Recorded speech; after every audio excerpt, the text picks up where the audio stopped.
Hi, my name's Kat, and today Reddit has been asked, what questions come to mind in the presence of a Jehovah's Witness? When they ask you if you'd like to talk about God, and then seem to not so much engage in dialogue, but just stick to some script to convince you. Regardless of your arguments or questions, I get the why, as your religion required preaching and converting, but doesn't it feel disingenuous, engaging in a discussion knowing that you're not interested in hearing the other part? Friggin' Frack replied saying, to clarify, this is not my religion. I was forced in when I was 5 by my mother. I am actively being shunned by them. I agree 100% with what you are saying. It is scripted, because it is continuously taught. Time and time again, especially on topics known as conversation stoppers. You can find some members who will ask about your beliefs. I did out of genuine curiosity, as part of my own attempt to prove I was in the right with my beliefs. For the most part though, they are taught certain responses to certain popular topics, like no blood, no cross, the Trinity, the human soul, life after death, Satan, the end of the world. To make conversing with them even more difficult, they are also taught that all other religions and beliefs are of Satan. They are also taught not to seek information on religious topics from sources outside the information given by the governing body. In other words, no outside information. I'd ask, why are you so ducking awkward, bud? Friggin' Frack responded with, good question. Answer, because they are told everyone outside the Borg is evil and ruled by Satan.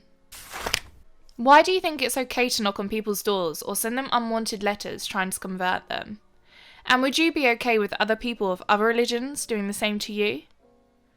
Friggin' Frack responded, they do this because they think the Bible tells them one of the only ways the world is going to change is if the good word is preached all over the earth.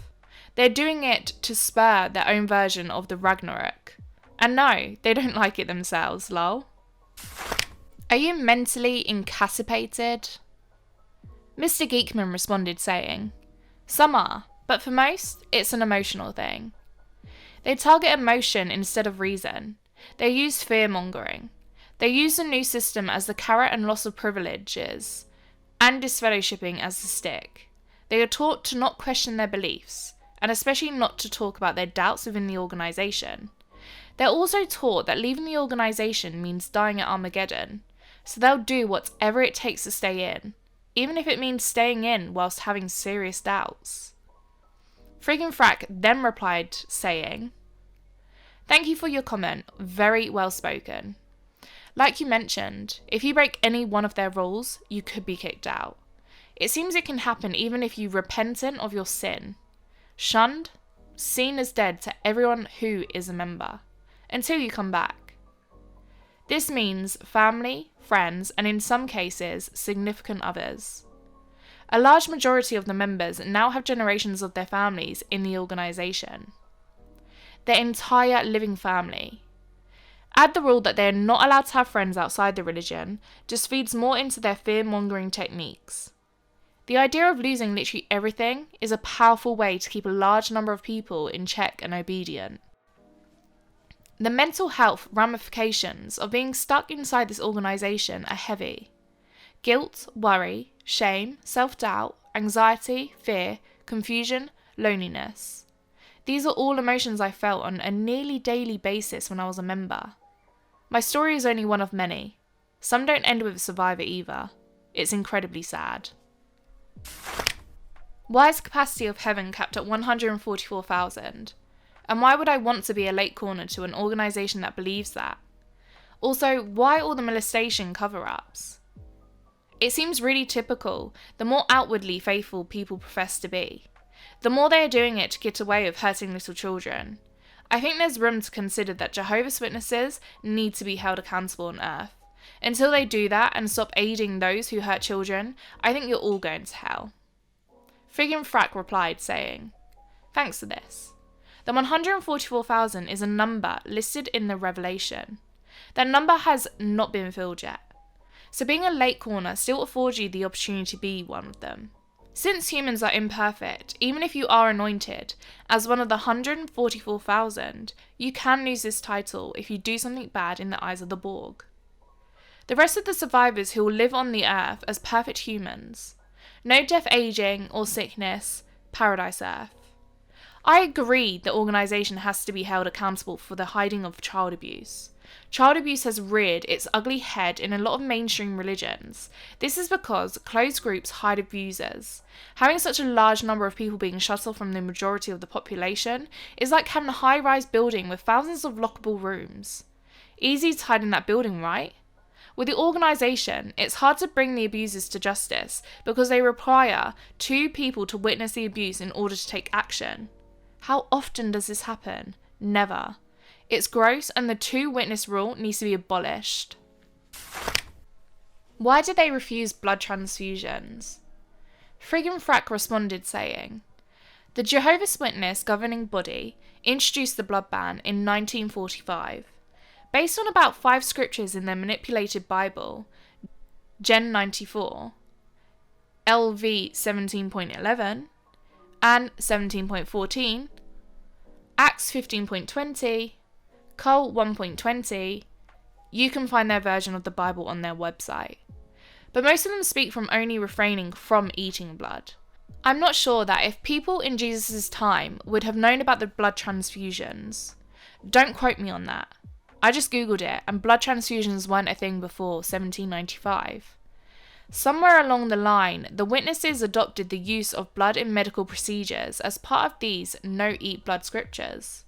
This makes sense if we take note of the fact that this is in line of the red flags of a religion of being a cult. Steve Hassan wrote a diagnostics tool set to use to determine if the religion you are in is actually a cult. One of the points is asking its members to do things against their logical thinking, such as turning down a life-saving blood transfusion. Tell them you're having a birthday party and invite them in. Friggin' Frack said, this may feed their persecution complex, and most of all, if not, all will decline. Some may even see it as the perfect time to preach to you, so if you do, be prepared, lol.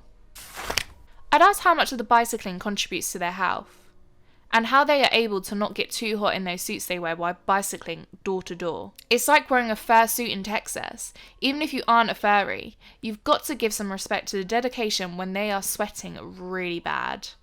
Wait, Jehovah's Witnesses are the ones who ride the bikes, right? Friggin' Frack replied saying, nope, I believe those are Mormons.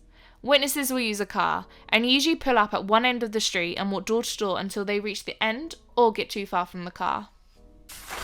What's your favourite holiday? Friggin' Frack also responded, this is a question that will give you one of 2 answers. The learned response to why they don't celebrate holidays. They will tell you that they secretly love XXX. Mine was Halloween, loved it, even though I had to spend the night in the house with the lights out and the curtains drawn. Why did I open the door? Or how do I politely shut the door on their face? Friggin' Frack responded saying, tell them you are not interested, and to put you on the do not call list. This will stop them from calling you for quite a while. Depending on how big their territory is, they may stop back in a year to make sure that you didn't move. You can also put a sign on your door that states, no religious knocking, or if I don't know you are coming, do not knock. Right now they can't go door to door knocking, so they're just writing letters. Just toss the letters. They are symbols of how much time the organisation is asking for the members. Some of those questions were true, and I agree with some of them. I would absolutely love to ask a Jehovah's Witness how they would feel if someone else was preaching their religion upon them, because that is what they do when they come to your door. Anyway, guys, I hope you enjoyed that episode. If you'd like a part 2, comment down below. Comment down below anything you would ask a Jehovah's Witness. I'd love to hear from you. Thanks for listening, guys, and I'll see you in the next one. This video is sponsored by me. Sweet Mouthful Mixes brings pick and mix sweets straight to your door. Choose up to 10 scoops of your favourite sweets, or pick a pre-packed bag.